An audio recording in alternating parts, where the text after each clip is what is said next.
Okay, hello everyone. Welcome back to my channel. It's been a while.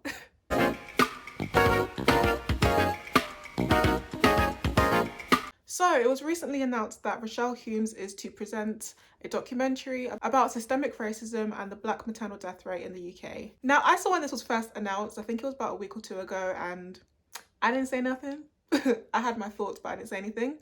And it's only recently in the last few days or so that people have been starting to speak up about the obvious optics of having Rochelle Humes present a documentary about Black women. If you're not aware, the statistics show that Black women are 4 times as likely as white women to die in childbirth. That number has actually gone down from what it was. It used to be that Black women were 5 times more likely to die in childbirth, but now it's gone down to 4 times, which is still a lot, but we're making progress. This is something that I am very passionate about. I follow this very closely. I think we're all aware of the tragic case of Nicole Thea, who sadly passed away last year while she was in her 3rd trimester, I believe, with her son Rain. Also heard the story of Grace Aguilore. Like, she's doing well, she's fine, but I watched her birth story and that sounded really traumatizing. So, I've heard these stories from women that I know personally that have gone through the NHS and have had not so great experiences. And Rochelle Humes, who is a beautiful woman. I love her and Marvin. I love the whole family. I love watching them on This Morning. Like, they're a great, I love their relationship. Like, I love everything about them. Don't get me twisted. I loved her back when she was in the Saturdays. Yes, even as far back as then. But she, as a mixed race, high profile, high earning woman who caters mostly to white audiences, was chosen to present this documentary. Bear in mind, she has had her children delivered privately using private healthcare. So yeah, she doesn't have, I guess, the harrowing, traumatic experiences of the NHS as many Black women do. I got this screenshot from UK Gossip where someone actually asked her about the NHS and apparently asking if she was blaming the NHS for systemic racism. Let me just read out what she said. So, are you blaming the NHS? Be quite interesting your results, as surely the NHS treats everyone the same. My sister is a midwife. Rochelle says, no, who said that? Who said that?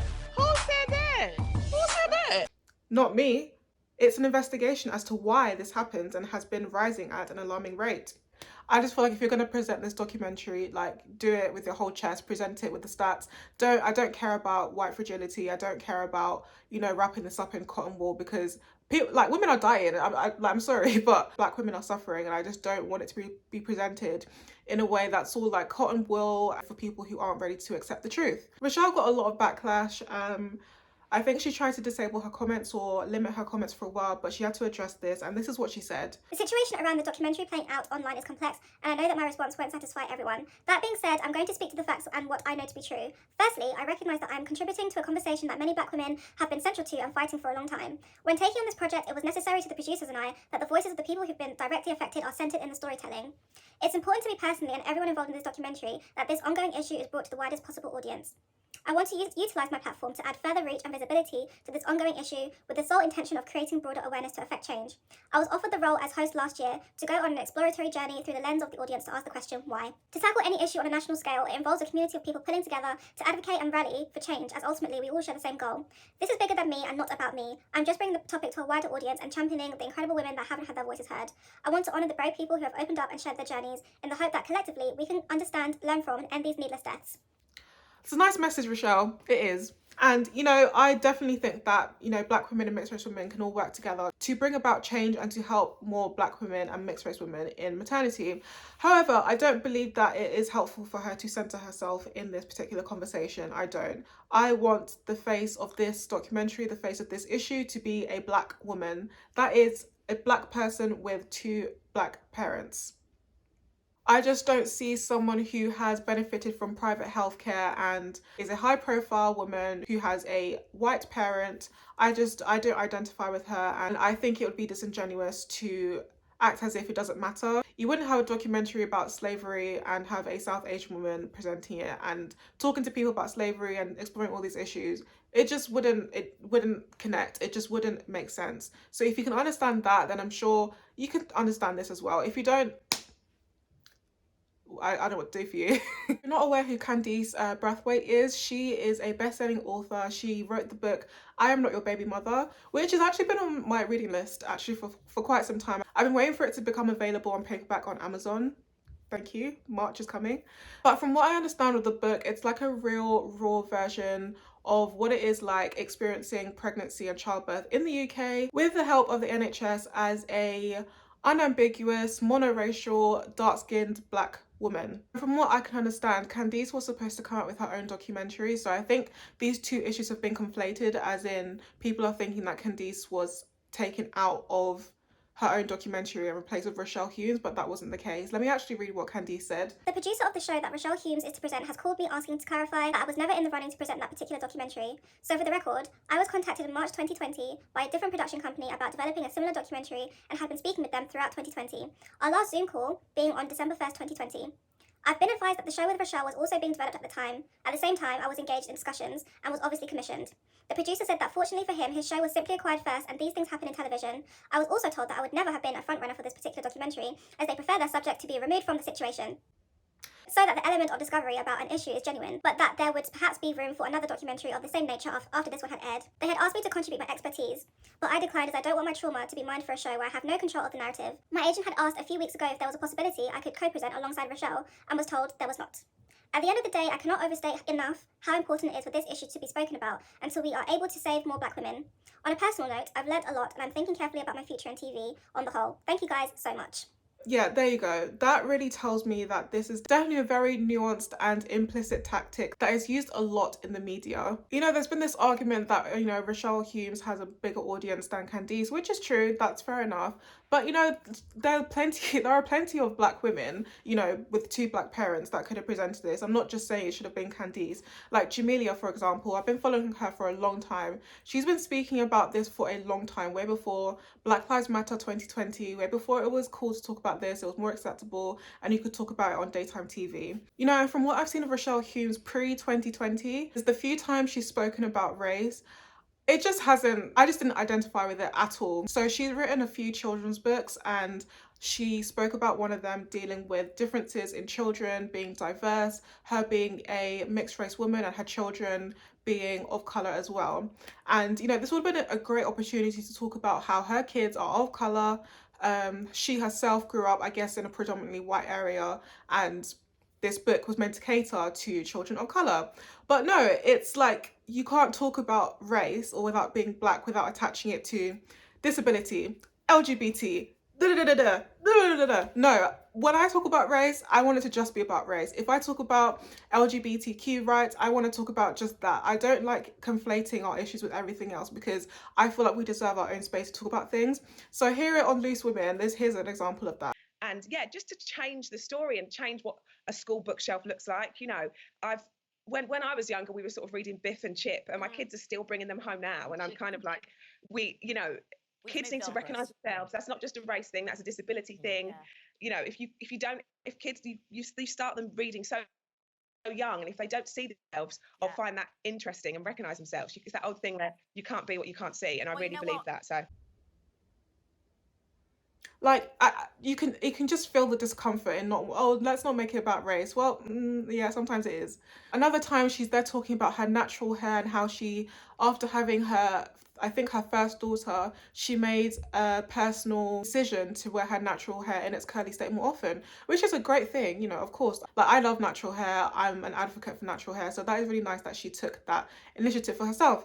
But let's just see an example of her, you know, promoting curly hair. Over the years, I've struggled to find a hairdresser that knows exactly what to do with my hair. So I'm making a stop at one of the UK's only curly hair specialists to hopefully get some expert tips. Hi, Michael. Hello. How are you? Very good. Good to meet you. I know all about you already. I follow you on Instagram. You're the king of curls. What do you think it is about curly hair that makes it just so hard? I think people don't start off with the right attitude, maybe from their parents. mishandling it, being a bit rough with it. I think a lot of hairdressers are also intimidated by it.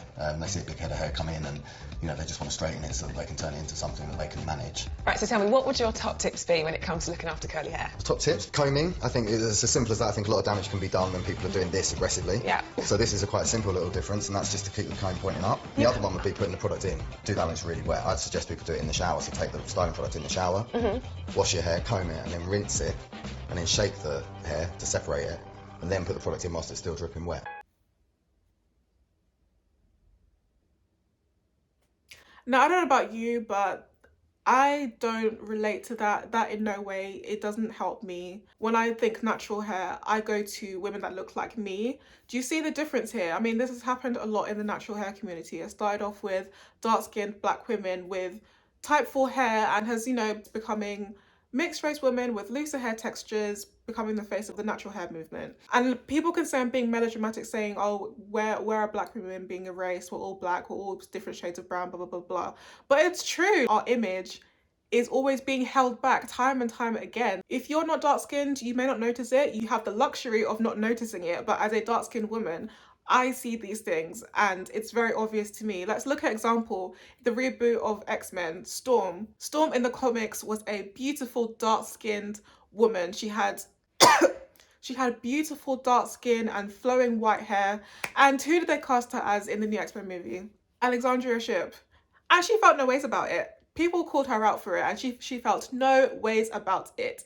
That is an erasure of one of the very few dark-skinned black women we have. Another example, Nina Simone. Nina Simone was a very outspoken black activist, black singer. She's a legend. And who did they decide to cast as Nina Simone? Zoe Saldana. They had to put prosthetics on her face and darken her skin instead of getting a dark-skinned actress. I could literally pluck time and time again different examples of this. I'm not making this up. Open your eyes and see. This issue is not superficial. In the UK, when we talk about black issues, who do they like to promote the most? Off the top of my head, let me think. Carla, Afua Hirsch, David Olusoga, Monroe Bergdorf, and most recently, Leigh-Anne Pinnock. Leigh-Anne Pinnock we'll get to later, just bear with me. I haven't forgotten about her. What do they all have in common? I wonder. Now, don't get me wrong, I love the works of a lot of the people that I mentioned. Like, some of their books are just sitting on the side of me right now. I listen to a lot of their interviews. I love their work. I admire their work. I'm not in any way trying to downplay the work that they put in, because they put in a lot of work. My point being is that I feel like certain black people are allowed to be the face and others are deemed as less palatable. I feel like certain people are allowed to be shown mainstream and others you will never see, you will never hear of, and you will just assume that they, like, dark-skinned black people just don't care, or they don't put the work in, but they do. They're just not given the same opportunities or allowed to be as mainstream as others are. And of course, mixed race people, their experience has a lot of overlap with black people. Don't get me wrong, we share a lot in common. I'd say we have more in common than we have differences, but there are differences, and I think those differences are important to acknowledge. I'm sorry, but I would never think a documentary about maybe mixed race women should be presented by a dark-skinned black woman. No, there are some things that I just will never understand about growing up mixed race in the UK. Those struggles are different and they're valid. Would never try to diminish or be disingenuous about that struggle at all. Interestingly, a couple of years ago, I think it was on Loose Women, they talked about colorism, or they attempted to talk about colorism. They for some reason called it shadeism. I think some people use the word shadeism, but as far as I know, we widely call it colorism. Personally, I think they use the word shadeism because it's slightly more palatable than colorism. Colorism is right in your face. There is a deep-rooted issue. And when you say lightening products, what does that mean for so your like skin? Skin lightening. I mean, I've never asked. I wouldn't know what it was for, but at times you would definitely see it when you go into some black households. You do see those things, but equally, you know, you go to some households, you see tanning cream. So I think we've got to be very careful how we broach this subject. But I do think that there is a deep-rooted problem, and I think there's a huge responsibility from the media, from me, from us, to represent mixed race people, black people, as much as we can, be proud of who we are. And it's very hard for me to say. I'm sitting here with a blonde weave. Do you know what I mean? But I've got an afro naturally. So I think it's hard, but I think the only way when you say this, it's difficult for me to say because I'm sitting here. Why is because I find it hard to judge people, for instance, for lightening the skin and things when I myself have afro hair and now it's blonde, and so I feel like generally as people, we're never happy with who we are completely, and aesthetically we're always trying to aspire to do and be something that we're not. And so I don't always think it's necessarily a black community issue. It's just, as people, we need to love ourselves more. I mean, professionally, have you experienced or witnessed what you would deem as shadism? Not shadism as such. I've had people say to me that I'm only good for entertaining, and that I will never have money or wealth, and that I'm just there like a monkey in a cage. Yeah, I've had that. Yeah. Yeah, like that just didn't do anything for me. Like, just big sigh, big sigh, big sigh. I just didn't get anything from it. And yes, there was a dark-skinned woman on the panel as well. Chizzy Akudolu was sitting next to Rebecca Ferguson, and she gave her own perspective as well, but I didn't help in any way either, because Chizzy's been on that show before and has publicly stated that she's addicted to fried chicken, and she's fine with that. So, you know, there's certain people that are just right to talk about certain things, and other people are just, you know, it's okay to back down and say no. It's okay to say no. You don't know what you're talking about. You don't have to censor yourself or be the face of something every time they call you. I don't think I need to talk about, you know, light skin versus dark skin in this video, or colorism as a concept. I think there's just many resources out there. If you still don't know what it means, I think I've spoken about this on my channel before when it came out that a lot of UK influencers have old tweets where they were spewing out really disgusting colorist things, which brings me to Leigh-Anne Pinnock's fiance. I believe his name's Andre Gray. So Leigh-Anne was being attacked online. Again, let me just state, I don't agree with attacking these women online. Like, I just don't agree with the abuse. It just doesn't help anyone. Cut it out. Leigh-Anne's been chosen to talk about colorism on mainstream TV, but she's engaged to a whole colorist. I believe he said black girls with red lipstick is like burnt toast with jam. Hashtag leave it, yeah. Yeah, no. Out of everybody in this whole UK, no, I don't approve. I don't want it. And you know, there's that whole situation with Leigh-Anne and Misha B back in whatever 2011, wherever that happened, but we won't get into that today. My point being that it's after Black Lives Matter and George Floyd, I feel like it's now acceptable and it's more comfortable for people to talk about race, when maybe before then they weren't so comfortable. And you know, I love that we are now feeling more comfortable to talk about experiences with racism and race in this country, but I don't want it to be a thing where we are now giving all the attention to people who just don't relate or are just not going to present things the way they should be presented as. I am sending love out to Rochelle, I'm sending out love to Candice, I'm sending out love to Leigh-Anne. I think there is a way for all of us to work together with it being an appropriate response, and for it to be done properly without having to water anything down, dilute things, or be disingenuous. I really do. Just to go back to the issue, which really is about Black maternal death rates in the UK, I would definitely encourage you to follow the 5 Times campaign. They do amazing work. I love everything that they do. They've really made actual change. They've actually challenged MPs. They've actually put the work in. I would also follow Abuela Doulas. I know Mars Lord is literally a pioneer in what she does. I follow her work and I'm a huge fan of what she does. Also, Black Mums Matter Too. You can also follow them on Instagram. And for more positive Black maternal imagery, I'd also follow Black breastfeeding as well. They're great. They show positive images of Black women breastfeeding, as I feel like the whole pro-breastfeeding movement sometimes is shown in a more Eurocentric way. That is it from me today. If you agreed with anything that I was saying, please leave a like. I really do appreciate it. Let's use critical thinking. Let's look beyond the surface, because cognitive dissonance, let's leave it in 2020, okay? Right, you have a nice day, guys, and I'll see you later.